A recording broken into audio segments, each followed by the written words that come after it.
Ladies and gentlemen, good day and welcome to Arman Financial Services Limited Q2FY26 earnings conference call hosted by PhillipCapital.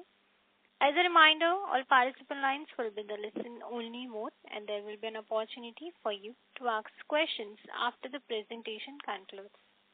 Should you need assistance during the conference call, please signal an operator by pressing star then 0 on a touch-tone phone. Please note that this conference is being recorded. I now hand the conference over to Mr. Arman Vishwakarma from PhillipCapital. Thank you, and over to you, sir. Thank you, Muskan. Good afternoon, everyone. On behalf of PhillipCapital Private Client Group, I welcome you all to the Q2FY26 earnings conference call of Arman Financial Services Limited. From the management, we have Mr. Alok Patel, Joint Managing Director, and Mr. Vivek Modi, Chief Financial Officer. I now hand over the conference to Mr. Patel for his opening remarks, and we will then open the floor for the question and answer session. Over to you, Mr. Patel. Yeah, thank you so much, and a very good afternoon to everyone, and thank you for joining us today. On behalf of Arman Financial Services Limited, I extend a warm welcome to all of you to our Q2 and H1 FY26 earnings call. I'm joined by our Group CFO, Mr. Vivek Modi, and the Investor Relations team from SGA. I trust you all had the opportunity to review our results, the investor presentation, and the press release, which are all available on the stock exchanges and our company website.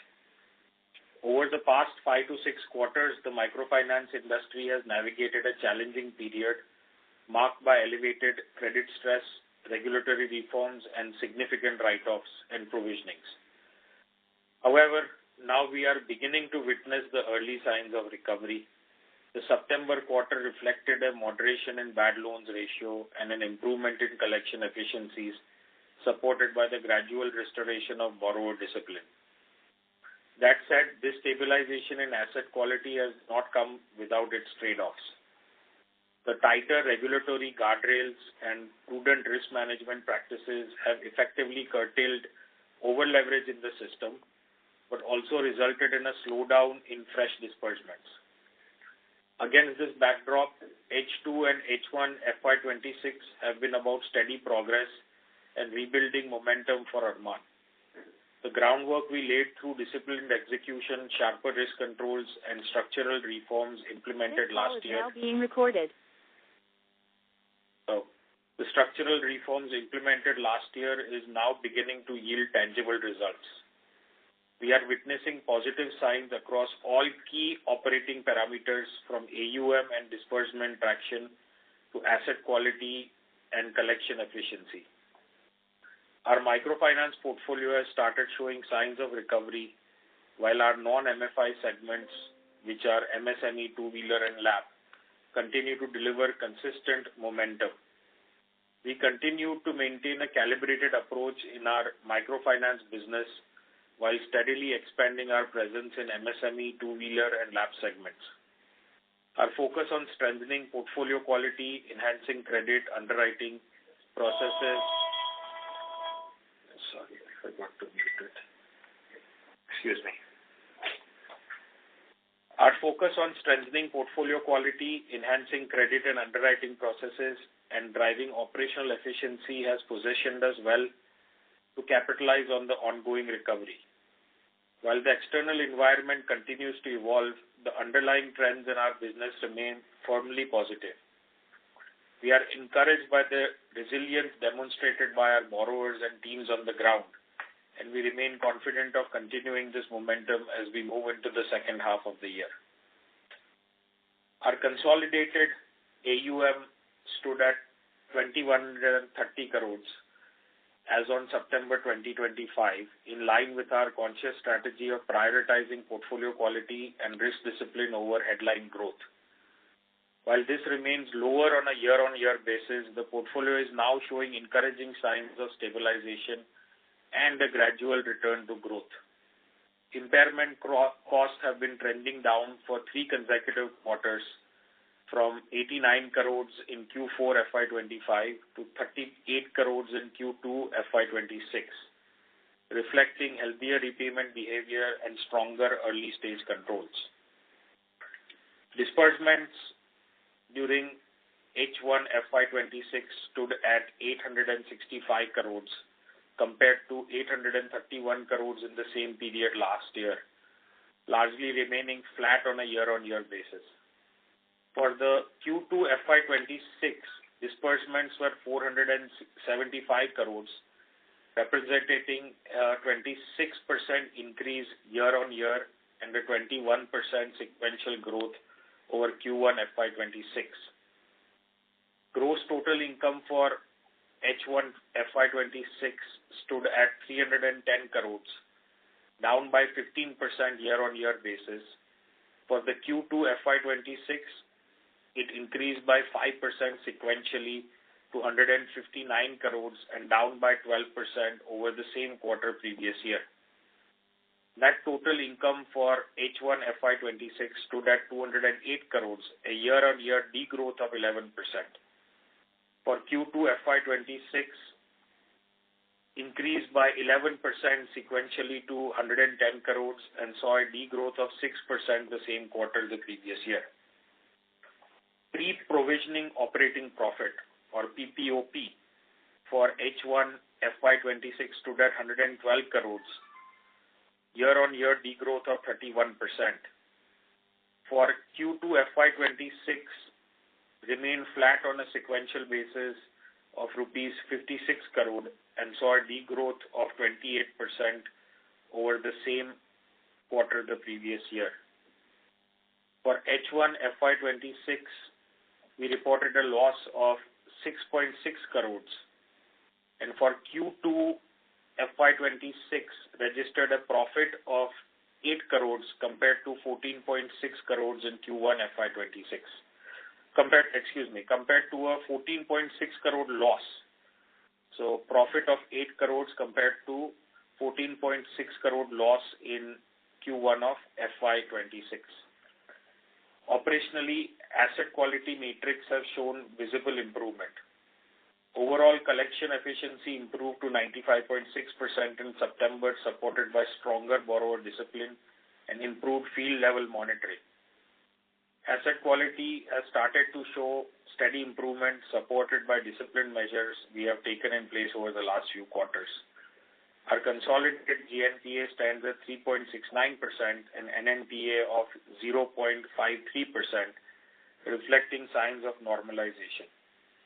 As on September 30th, capital adequacy was 38.73% for the standalone entity and 57.78% for Namra Finance, its only owned subsidiary, both well above regulatory requirements. And we also have healthy liquidity position with 238 crores in cash and bank balances, liquid investments, and undrawn CC limits. Now moving on to the subsidiary Namra Finance. Our MFI subsidiary ended September 2025 with an AUM of 1,507 crores. This is lower year on year, but now showing encouraging signs of stabilization over the last 2 months. Collection efficiency improved in September with zero bucket strengthening to almost 99%. The portfolio created after September 2024 has a 99.4% zero DPD repayment rate, which is as per our expectations. Disbursements for Namra Finance during H1 FY26 stood at 605 crore compared to 625 crore in the same period last year for 6 months. For Q2 FY26, disbursements were 335 crores, representing a 25% increase year-on-year and a 24% sequential growth over Q1 FY26. This is despite the logins versus disbursements percentages still being only about 20%. Gross total income for H1 FY25 stood at 209 crores and for Q2 FY26 stood at 107 crores with a sequential growth of 6% over Q1 FY26 and down by 22% over Q2 FY25. Net total income for H1 FY26 stood at 132 crores, down by 22% year-on-year basis. The Q2 FY26 increased by 18% on a sequential basis to 72 crores, with a degrowth of 15% over Q2 FY25. PPOP for H1 FY26 stood at 67 crore. PPOP for Q2 FY26 grew by 14% sequentially to 36 crore and down by 38% over Q2 FY25. Reported a loss of 28 crores in H1 FY26 and close to break-even for Q2 FY25 with a marginal loss of 90 lakhs. Sequentially, we have narrowed down the losses.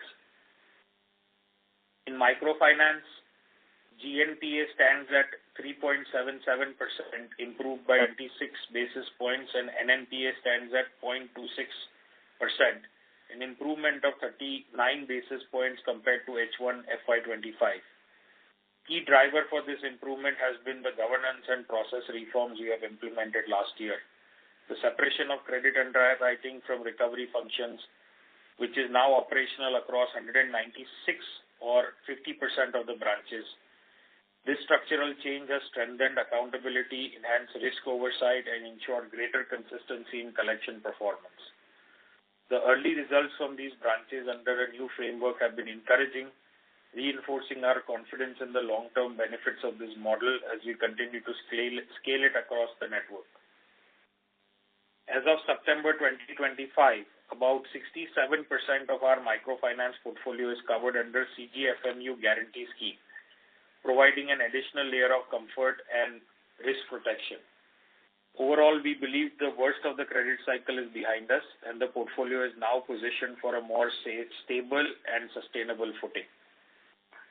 Coming to our standalone business, which is MSME, LAP and two-wheeler, the non-MFI business continues to perform in line with expectations and remains our growth engines in these testing times. AUM grew by 29% year-on-year to 623 crores, with disbursements for H1 FY26 rising to 26% to 260 crores compared to H1 FY25. Disbursements for Q2 FY26 has grown by 34% on a year-on-year basis to rupees 140 crores and saw a 17% growth on a sequential basis. Total gross income for H1 FY25 stood at 103 crores, registering a year-on-year growth of 20% over H1 FY25, and for Q2 FY26 stood at 52 crores, grown by 21% over Q2 FY25. It remained flat on a sequential basis. Net total income for H1 FY26 stood at 77 crores, registering a year-on-year growth of 20%. For Q2 FY26, it stood at 22% on a year-on-year basis to rupees 38 crores over Q2 FY25, remaining flat on a sequential basis. PPOP for H1 FY26 stood at 44 crores, registering a growth of 8% year-on-year compared to H1 FY25. PPOP for Q2 FY26 grew by 8% as well over Q2 FY25 numbers to 20 crores and down by 12% on a sequential basis. Profit after tax for H1 FY26 stood at 21 crores, registering a growth of 4% over H1 FY25. For Q2 FY26, profit grew by 12% on a year-on-year basis to 9 crores. On asset quality, GNPA stood at 3.86% for MSME, 4.99% for two-wheeler, and for LAP it was 0.16%. Collection efficiency in September stood at 95.4% for MSME, 95.8% for two-wheeler, and of course MFI book, which we discussed earlier, was 95.6%.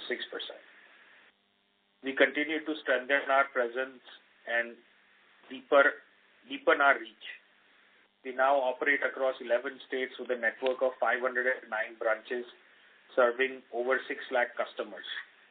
During the first half of FY26, MSME and LAP disbursements maintained healthy momentum, while we intentionally moderated microfinance disbursements to 605 crores as a part of our strategy to stabilize the portfolio and ensure asset quality sustainability. While this calibrated approach may have tempered near-term growth, it is reinforcing the long-term resilience and strength of our business model. As we look ahead to the second half of FY26, we expect the momentum to strengthen further, with improvements becoming more visible and broad-based across our businesses. We anticipate continued stabilization in the microfinance asset quality, sustained strength in collection, and further moderation in credit cost. We are well positioned to benefit from improving rural sentiment and a more supportive policy environment. The groundwork we have laid through disciplined execution, sharper governance, and structural reform is now beginning to translate into tangible results. As we move forward, our focus remains on building scale with quality, delivering durable, profitable, and sustainable growth while continuing to create long-term value for all our stakeholders. Thank you very much. And Muskan, we can now open the floor for questions. Sure, sir. Thank you so much. We will now begin the question and answer session. Anyone who wishes to ask a question may press star and 1 on the touchtone telephone. If you wish to remove yourself from question queue, you may press star and 2. Participants are requested to use handsets while asking a question. Ladies and gentlemen, we'll wait for a moment while the question queue assembles.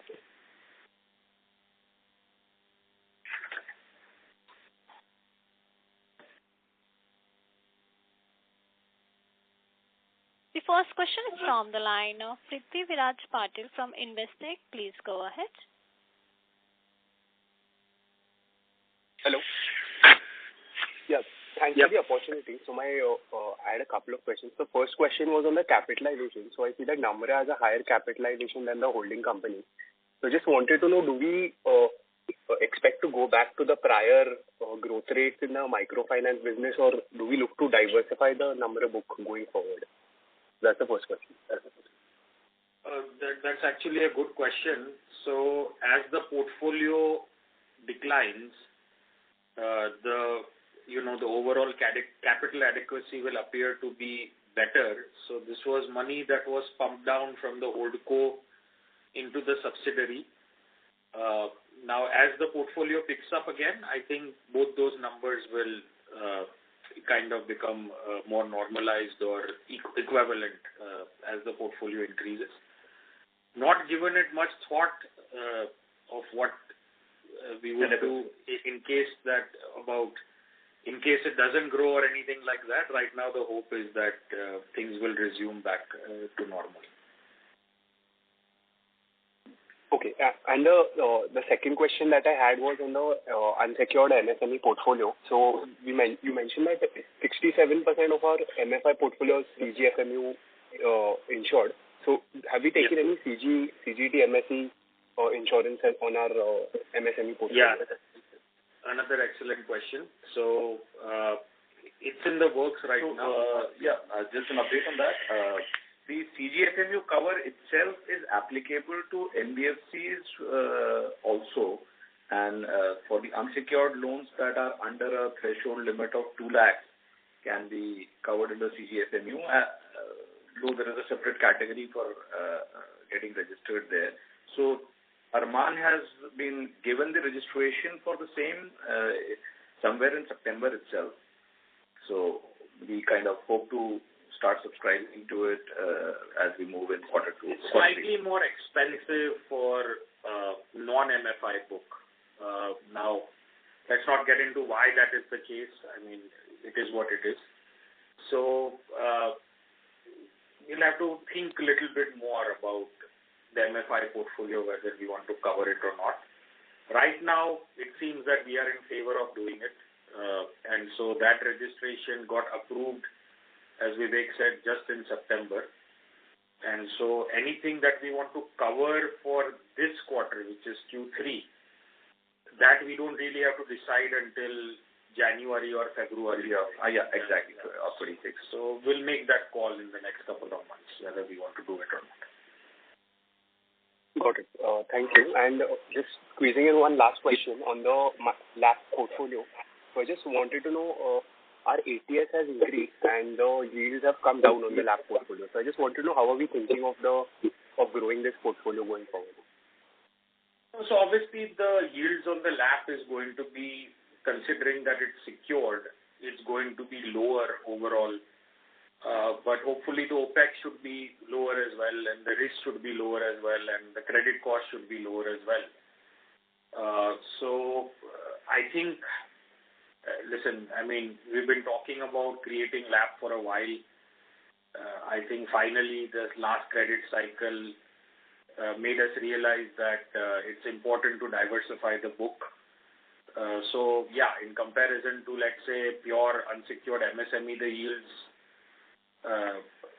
look much lower, but hopefully a well-diversified portfolio will create a more healthier company and healthier balance sheet. And additionally, I think OPEX will, over a period of time, be much lower for the secured LAP. So from that standpoint, I think NIM is more important than just the yield. Yeah. So, no, my question was that the yields had come down sequentially over the past couple of quarters, and the average ticket size had increased, I think. So I just wanted to know, have you recalibrated that portfolio? Sorry. No, so basically, in the LAP pool, basically the higher the ticket sizes, obviously the interest kind of, the customers, the interest will come down. The larger tickets will have sort of lower interest rates. Okay. So it's not because we're seeing stress in the lower ticket size. It's not because of that we've recalibrated the portfolio. Partially yes and no, because these are early days in LAP,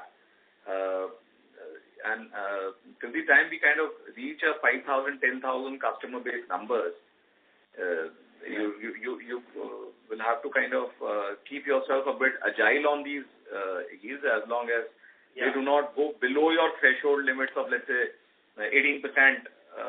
I'll not do any case below 18%.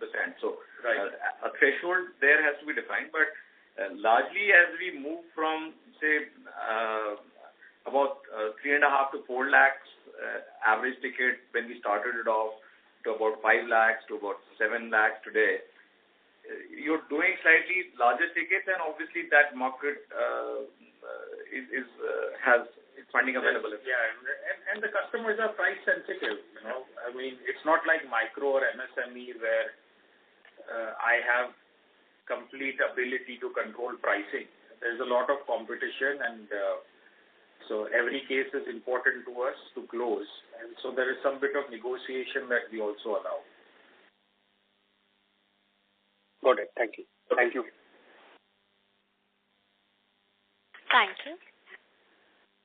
The next question is from the line of Ronak Chheda from Auriga Capital. Please go ahead. Yeah, hi. Thanks for the opportunity. Hope I'm audible. Yes, thank you, Ronak. Hi. Yeah, hi. Hi, Alok. It's really heartening to hear that things have improved. So I just wanted to get more color on the growth part of the book now. So in the previous cycles, whenever we would come out of a crisis, Arman typically would step that paddle on the growth, and the numbers would really be a little aggressive than the street. So and in your commentary, you mentioned stable growth. So is this different this time? Are you approaching this cycle a little differently? See, the previous credit cycles were slightly different, where they were caused by external events, whether it was demon or COVID.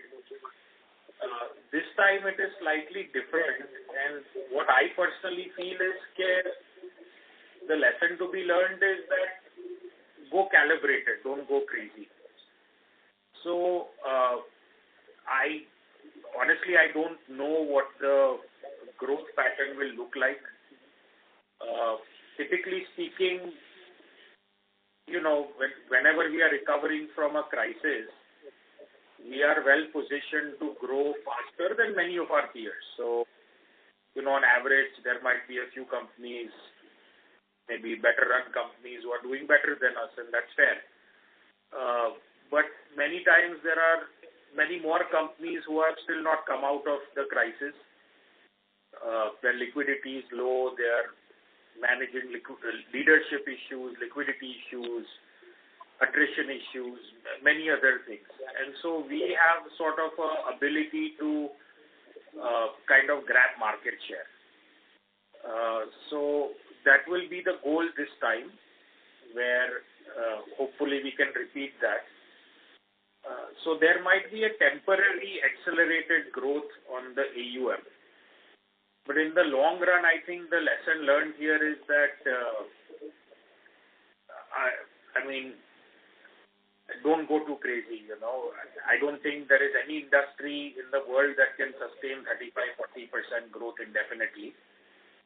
And a slow and calibrated approach is probably more of a long-term goal here. Now, that said, the great part about India is that people have very short-term memories. So, good or bad news, it may be that in a year or two, people will forget whatever happened and kind of go back to the usual antics, myself included, so who knows, let's see. Thanks for this. My second question is on the asset quality, especially on the MSME side, where some of the listed companies have, flagged off some asset quality issues due to the spillover from MFI. Are you seeing that stress in your markets where you are present on the MSME side? Yes, of course. And so I think is that improving? I don't think it's improving. It's probably at this point I would call it stable. But, I said it in the last Concall and I said it in the previous Concall. So at least for 3 quarters, that MSME is not immune to the overall macroeconomics of the rural segment, especially for us. So the term MSME is actually very broad. When somebody says MFI, they know exactly what you're talking about. MSME is micro, small, and medium. So it can be urban, it can be rural, it can be secured, unsecured, whatever it is. So there are many flavors of MSME. The kind of MSME that we are doing, which is small ticket rural MSME loans, unsecured, that is obviously not going to be immune to whatever is happening in MFI. So, but as I said time, for whatever reason, the damage which was there in MSME is significantly lower than MFI. Theories for that, but I'll kind of hold on to that thought. But definitely there is stress there, not as much as MFI, and it's something that we are tracking closely. And that's why it's important carried away in any business, any of our sectors. Thank you. And Alok, just one last question is on the yields, because some of the peers have taken a hike on the yields, trying to capture the risk for the business. Are you also looking at that vector where to price the risk better, you might have to take a hike on your yields? Any thoughts there? So that is something on the table. However, we have avoided it so far because pricing is very sensitive to regulators and many other external stakeholders.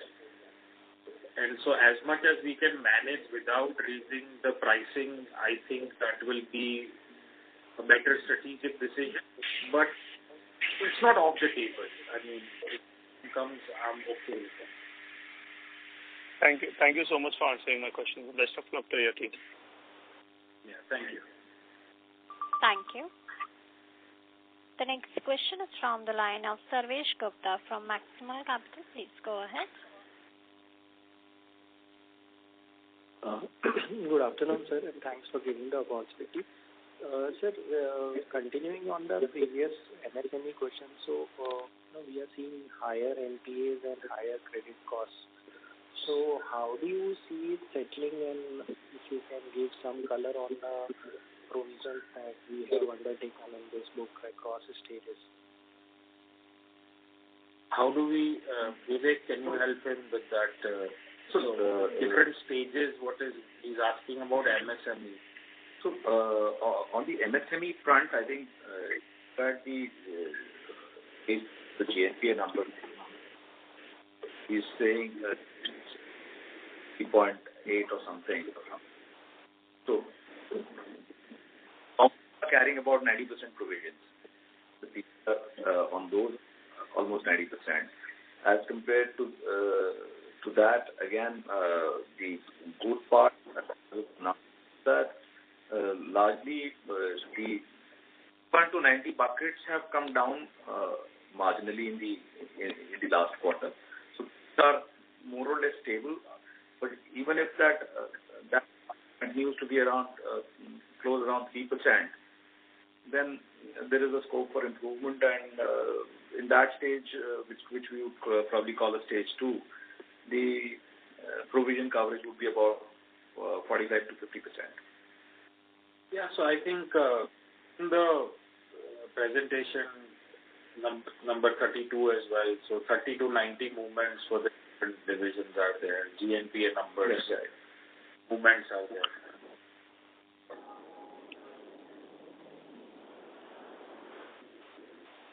Sarvesh, I hope that answers. Yeah, and you expect these numbers to hold on to these levels, like you mentioned that it is stabilized at these levels, or and also you have not grown it much. So MFI disbursement growth rate is 20%, but here in MSME we have maybe done only 12-13%. So I mean, do you still see this number inching up, and that is why the disbursement growth rate is lower than this? Or how do you see the going forward? How do you... It's quite decent, if I'm not mistaken. So, if you're trying to say, the MSME, unsecured MSME growth rate as compared to the overall growth rate for Arman is slightly lower. Are you trying to say that? So the AUM grew at 29% year on year, right? On the Arman level. Yes, sir. I was mentioning about disbursement growth rate, which was 12-13% only. So, I mean, do we see more stress coming in? That is why we are holding on this. 12-13% on a, so disbursements also was 34% on a Q2 same period previous year. I mean, I guess he must be splitting LAP and micro. So that's what I was trying to reach out. Suresh, are you trying to say the unsecured MSME is lower? Unsecured MSME disbursement growth rate, sir. 86 has gone to 99, right? Yeah. So from that standpoint, you're partially right in spotting that as we kind of embark upon our journey on the secured LAP. So a lot of our good customers who performed well in their earlier cycles kind of move upwards into secured LAPs. Plus, a lot of customers, as long as we were not doing LAP, we would have probably converted them into high-ticket unsecured MSME earlier before we started LAP. So to that extent,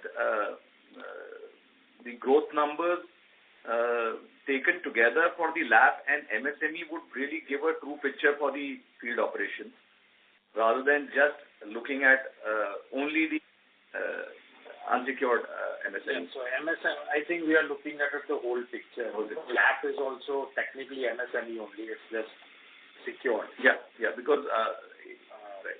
So anyway, I think just unsecured MSME grew 14%. Yeah. Yeah, I mean, it is what it is, right? We are not so again, so hard. So further add to that, what is also happening is that geographically, this year we have taken our footprint to north. We've opened up few branches in UP in the last quarter, and we'll try to kind of expand our footprint as the year goes by in that geography. So, to a certain extent, the MSME will get a good pump up because of the geographical outreach getting increased. Yeah. But again, the strategy is to kind of look at the overall secured and unsecured. When we say secured, the LAP taken together as how much is the growth in total rather than just singling it out. So I mean, one of the previous callers also was I say MSME has performed significantly better than MFI, and I have my theories why, but I won't get into it.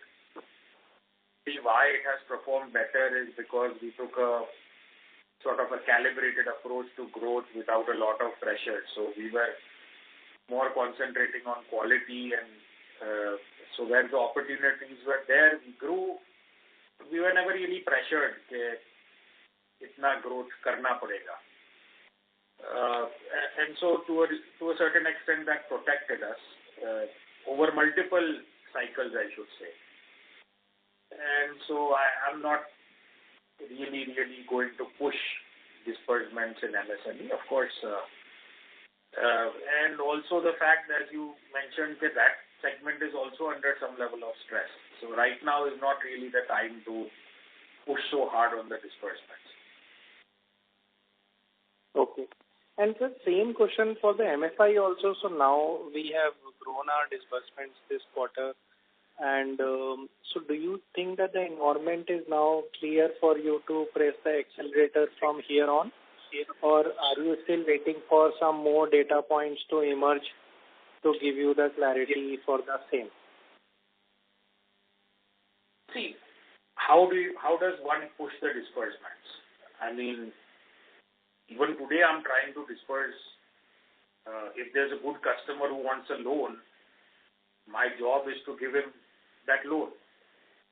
The only way you can really bump up the disbursement is kind of go easy on the underwriting, or change your underwriting strategies here and there.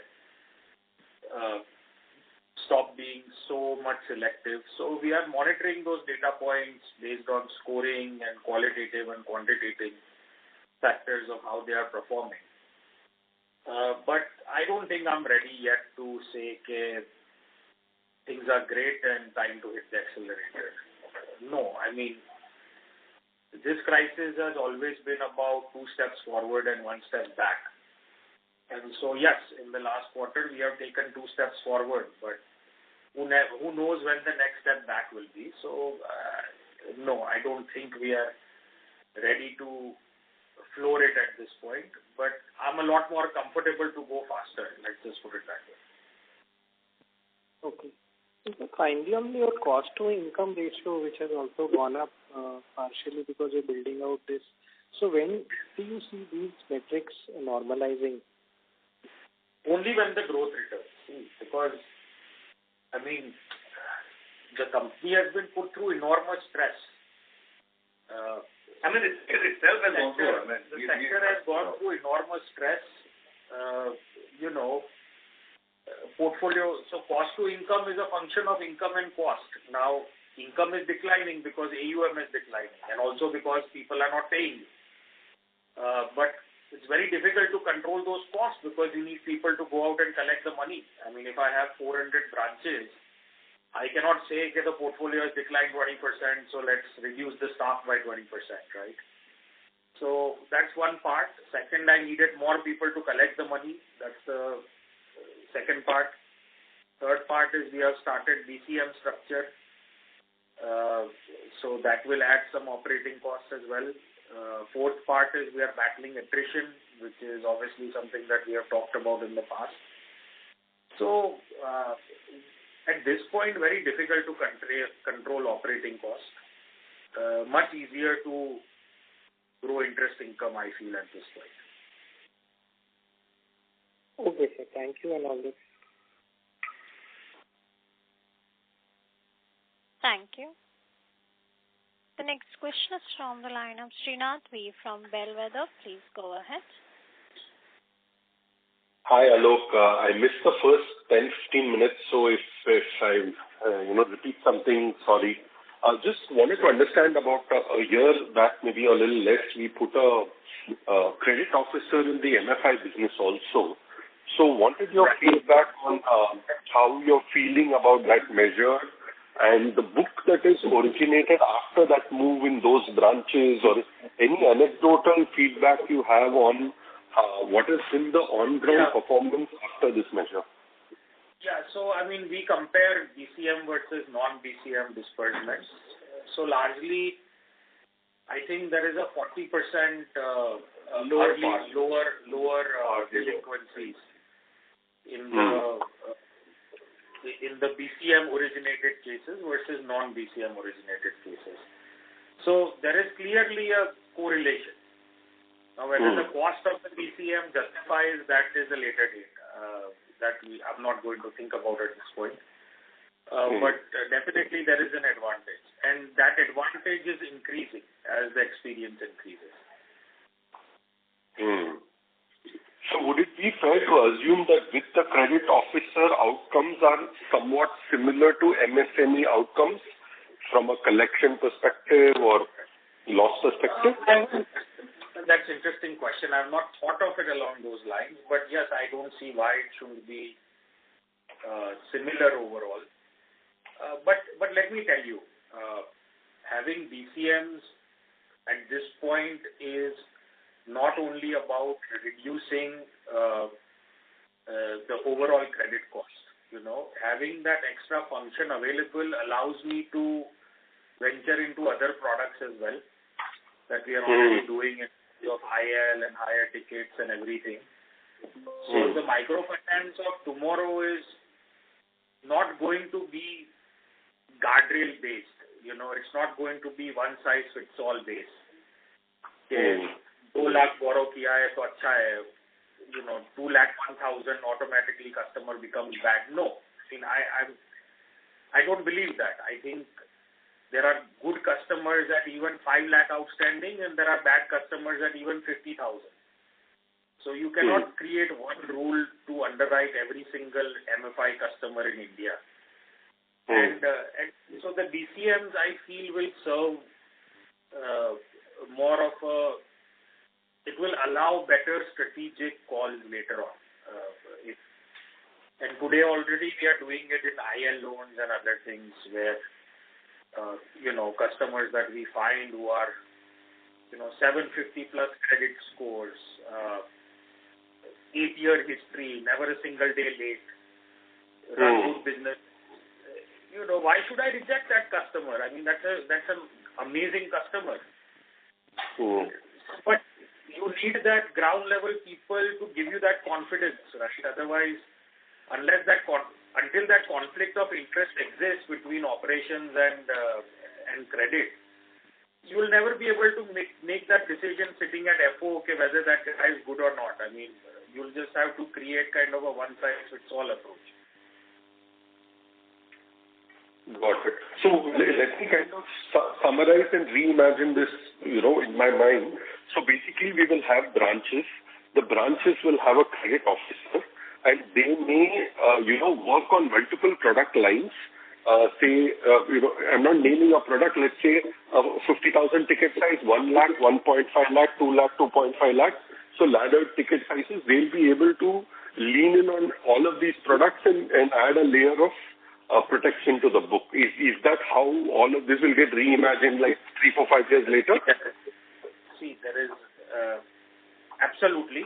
I think overall, debate is still going on, even within the industry, about the JLG model itself. A temporary stress was there. Now, whether that you can conclude whether the JLG model is broken, over, diluted, whatever term you want to use.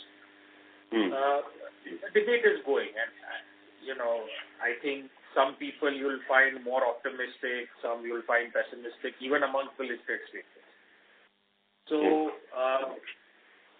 but what I feel is that I don't think anybody will deny that the microfinance industry made amazing progress, and myself included, the company included, made amazing progress under JLG. For 15 years, the company has advanced under the JLG structure. But for 15 years, it's been a one-trick pony, right? I think strategically you have to think, okay, what's really next? Are we saying that the only product in microfinance available to you is a group-based lending? I don't think so. So situations like this, credit cycles like this really make you think, what is the long term for the industry if you look at 2 years, 3 years, 5 years down the road, even 10 years down the road?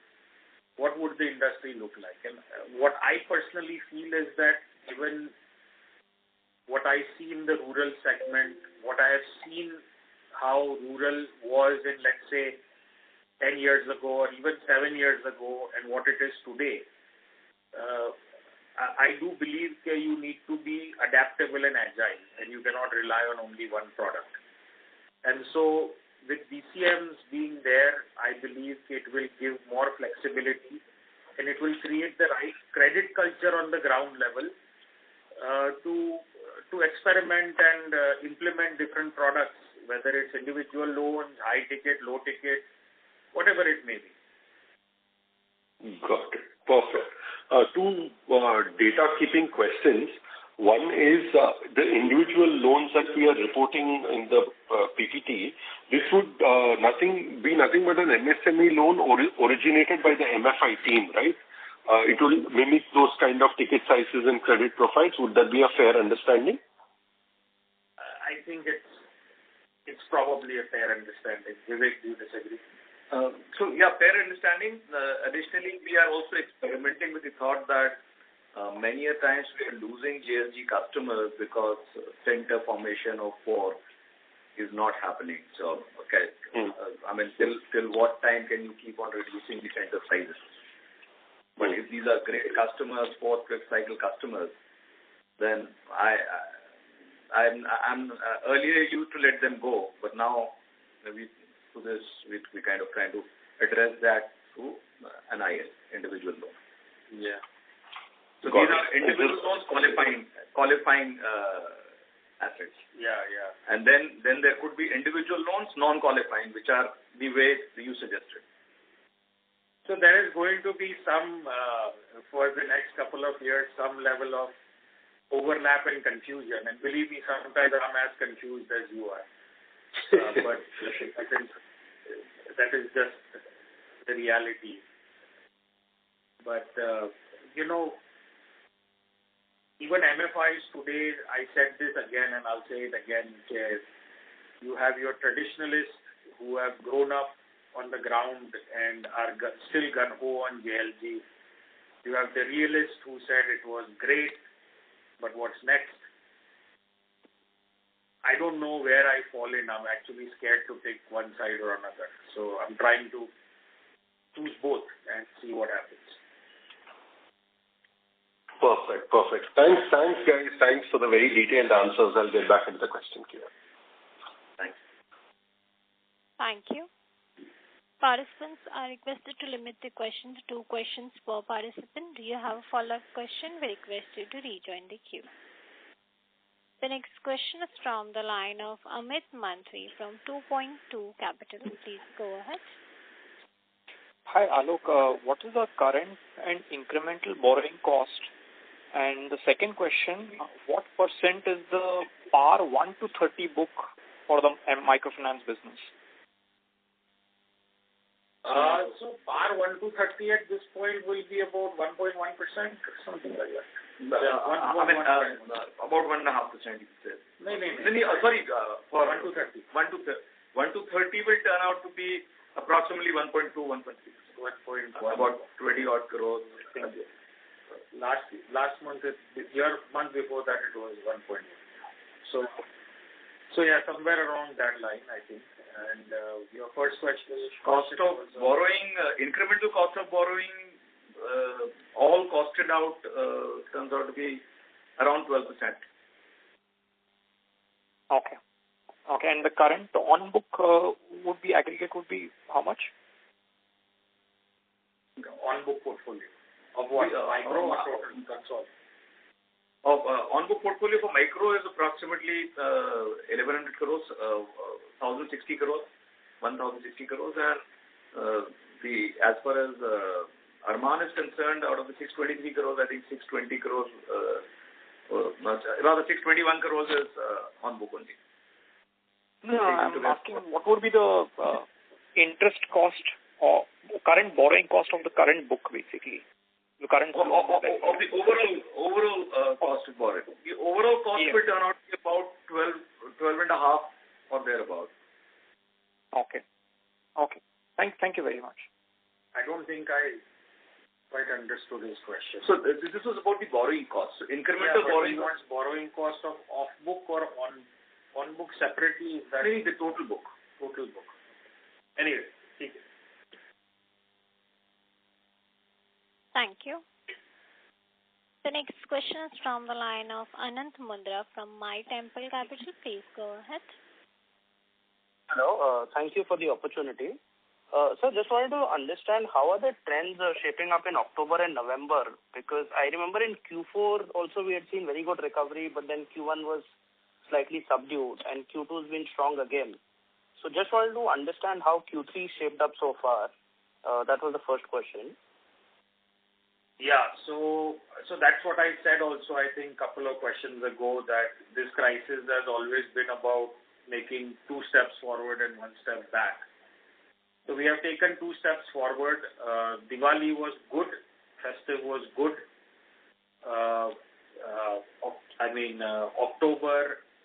September, October, both were high in terms of disbursement. Demand was quite high. Despite having overall login versus disbursement was only 20%. So only 20% of logins we are still dispersing, which is very, very low. Still the disbursement, I think, in MFI was 140. Almost 140, but 140 one of the highest in the last 6-7 months that we've seen. 7 months. So it's quite good. Overall, as the disbursements pick up with the denominator effect, you keep getting benefits of better repayments and lower operating costs also, because AUM increases. So as long as this continues, I'm optimistic that things should get better by as early as beginning of Q4. Right. So depends on how November, December pans out. But now that the festive season is over, let's see if there's any pent-up kind of hidden skeletons or something in the economy. I don't know. But I'm optimistic at this point. Again, just to add to that, Anup, this quarter 3 would also be faced against a very low quarter 3 numbers for the sector last year. Yeah. So to that extent, I think October being good gives us a kind of a bump up for the quarter 3. So that way, from a comparative basis, YOY basis, quarter 3 could turn out to be technically much better. I think once we reach, Vivek, in MFI, if we are reaching, let's say, about 180 crore of disbursements in a month, I'll be happy. I think that's a good number at today's operational thing. So we are at 140. We need to reach 180. Good, bad, whatever it is, I don't know. You make the call. So in that way, I think that number kind of connects to the first question that somebody asked in terms of the capital adequacy being very high in Namra. So that will get it. Got it. Thank you for the detailed answer. The second question was on the SRs that we have. So how is the recovery going there, and like what is the current outstanding SR, and what was the provision that we carry against it? No, I still don't understand all of them. Vivek, you do it. I still don't. First, the entire SR that we invested in to begin with in March 25 was about 31 crores. On the pool, there has been a recovery of about 8.5 crores in the last 6 months. And obviously there is the structure requires trust fees and all those things. After accounting for that, the 31 crores of SRs today stand at, as of September, stand at about 25.5 crores. Hence, to that extent, I think the recovery on the pool is fairly as we would have wished to.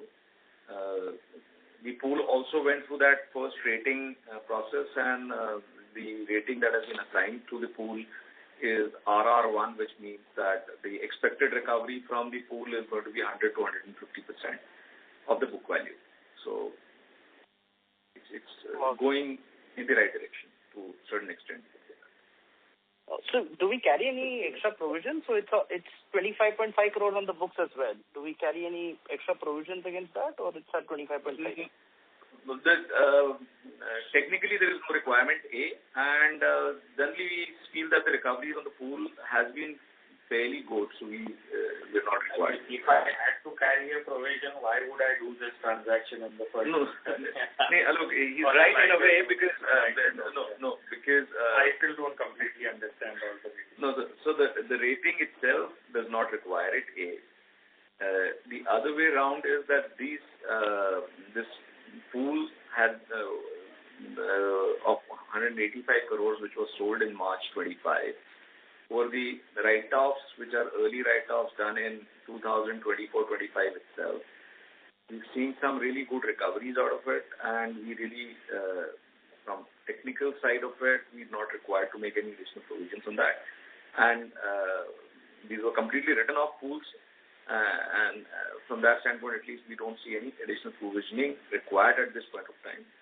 If at all there is a necessity, we will not shy away from doing any such provisioning if and when required. Got it. And if I may just squeeze in one final question, sir, have released any provisions that we were carrying in stage 2? So what was the provision that we were carrying in stage 2 of the MFI book in Q1 versus what are we carrying now? Have we reduced the provision, increased, is it stable?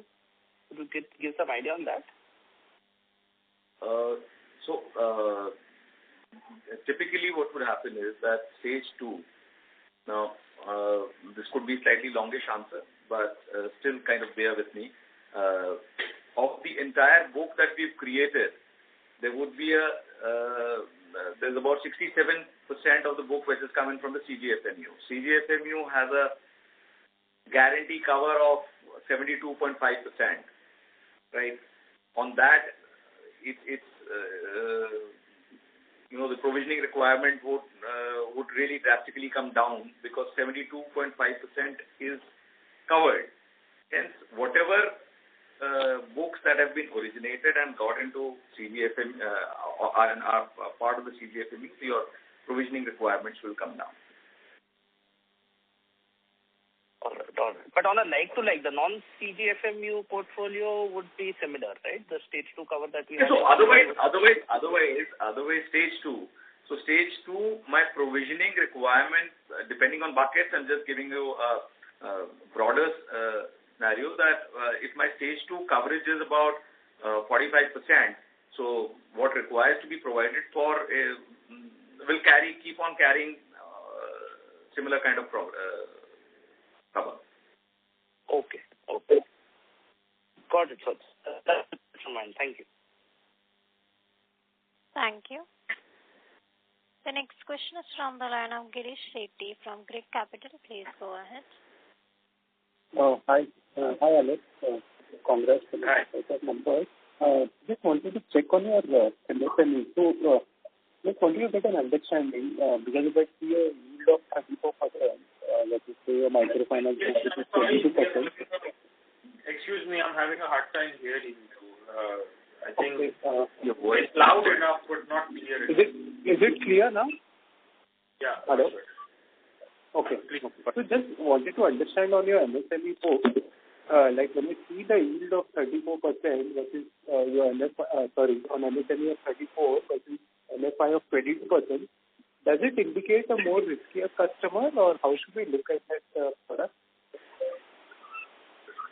I mean, if time has taught us anything, they are probably less riskier than the MFI customers. So no, it's not a function of risk. It's a function of supply and demand and what the customer can tolerate and many other factors. Fortunately, it's not. It started as being a function of risk, but today it is not really. I mean, the customers that we deal with really are not very, very price sensitive, and so people have been asking me this question for years, and I've always said that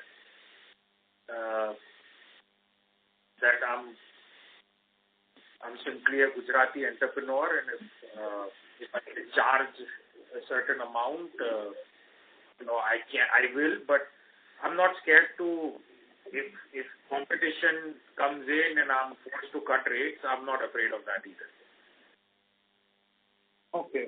Because just intuitively, I was thinking, like, if I'm a customer, my ability to repay or how much I make from the business and then pay out 34% interest, is that feasible for the customer? And how much? That logic does not really work at the micro level. Because you are not accounting for their labor that goes in.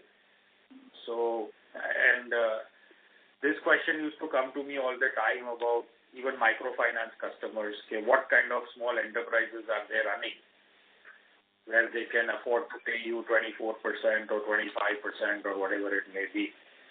And the answer I used to always give is that if somebody buys, 10,000 rupees worth of inventory and of vegetables, and they walk around all day and sell 11,000 rupees worth of that, so they made $1,000 that day. So that's a 10% return in a day. Again, these are all the poor fishmonger stories and stuff that used to go. Of course, you are right. On a macro scale at the Arman level or even at large scales, this equation doesn't work, because what kind of businesses give you returns of 34% to be able to offer the interest back? But at the micro level, the returns are high enough.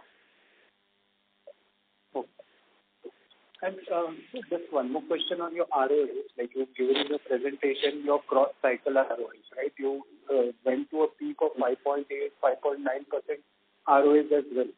But now with your company now well diversified, you have many, like you have MSME, you have individual business loans, the LAP product has come in. How should we look at in a normalized or even at peak, what can be the ROA, even with your insurance that you all have done now and the spending in setting up the collection department? It's not completely clear, but I mean, just to whatever we heard of. Are you asking about ROA? Yes. So any way, like with your new structure in terms of company, well diversified, does your ROA get impacted? In the past, it had gone up to a peak of 5.8, 5.9 kind of an ROA. How should we look at it now going forward? I wish I could. I wish I had a good answer. I mean, I would say take a good guess and go with it. Well, honestly, there are lots of aspirationally, especially like any organization with our kind of vintage, I think aspirationally we have always been kind of trying to look at an ROA for anywhere between 3 to 4%. Yeah. So, which is a realistic. Some years could have been mega years like 5.8. But largely, I think on a consistent basis, our ROA of 4 is something. 3.5, 4 is what is doable. what is doable and I think acceptable generally by the regulators also here. Yeah. So projected numbers are always funny. Yeah. I always say, okay, what do you want to hear? I can explain it however you wish. But the fact of the matter is that there are too many things in flux. I can give you a good range, let's say, 3 to 4.5%, but let's see, things will get stable. And I think you'll have a better idea probably by, as early as fourth quarter, where the new kind of realities are setting up. Thank you, sir. Thank you. The next question is from the line of Shil Kumar Shah from Susmika Capital. Please go ahead. Yeah, hello. Am I audible? Yes. Yeah, could you share the collection efficiency for month of October? Zero DPD or overall? Overall. So overall, non-written off is, I think it's shared 95.8. That's till September. Achha, with October. With October, largely it turned out to be in similar lines, not too crazily above or below. 20 bits higher maybe. Yeah. Definitely higher, not lower. Okay, understood. Yeah, and on the bookkeeping side, the tax number appear high. So what's happening there? That was my first question when I got the provisional financials. What happens is there is a deferred tax that kind of keeps on building up because when you're doing a provisioning. So if you're very high provision numbers at a point of time, the entire provision is not allowed as tax, so you develop a deferred tax asset. But let's say if you were to write it off or the provisions were not required anymore, then the provision reversal would lead to a situation where there will be a deferred tax liability the reversal will happen. Hence, your PBT numbers are generally much better. Yeah, that's true actually. Than the PAT number. We've been talking about PAT, but we should be talking about PBT because PBT looks a lot better than the PAT. But then, again, look, you can't really run away from the deferred tax kind of a situation because that kind of helped you earlier. Now, to that extent, you'll have to see the same thing. Death and taxes. Yeah. Understood. And if I can squeeze in one more question, what is the breakup of provisions? Breakup of provisions. What does that mean? In terms of stages? No, not stages, but maybe write-off, standard provisions, recovery.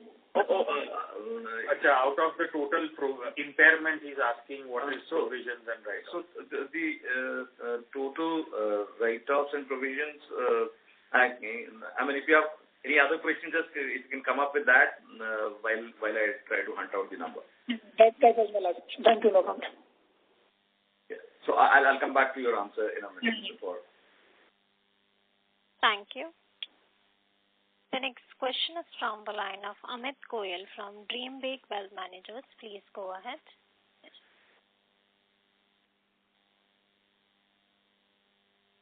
Hello. Yes, Mr. Yeah, Amit. please go ahead. Yeah, good afternoon, sir. Just I have a small question. You can also call it advice sort of. Sir, in the future, in the next coming 2-4 years, I think there will only be two types of companies. One which use AI for their business and one which doesn't use AI for their business. Even using AI, one employee can do work of 10 employees. So slowly and steadily, AI will be affecting all of the businesses in future. So just wanted to ask whether you have any planning of incorporating AI into your business flows and models of financing decisions. So, I think, you could be right. I take AI as an amazing tool as good as the internet. But as long as you require people on the ground to knock on doors, AI is not going to do that. Where it can help us is on stuff like evaluations, back-end processes, IT, tracking, and to many extent, we have been doing that. I'll just give you an example. We tried 3 times unsuccessfully to use ML-based algorithms, machine learning-based algorithms to create a model to evaluate customers, right? Seems like a no-brainer. We have 15 years of data, what kind of customer perform well. But, even in those cases, the Gini coefficients that they say were super weak. I was not able to get it. And, over the long run, I have learned that you cannot model human behavior. So with due respect to you, sir, I think you are right about AI being a very important factor in our daily lives in the coming years. I think there are right places to use it in my business today, and wherever those places are, we will use it. As the technology evolves, if there are other places to use it, I am committed to using that as well. But certainly I'm not going to jump the gun and do anything without being convinced it's the right move. My best wishes to you, sir, and I seriously hope that you try one more time, and you are able to finally crack the AI model, because as we can see that in the next 2 to 4 years itself, AI will help you a lot in decreasing your costs and increasing your efficiencies. Best wishes to you, sir. Thank you, sir.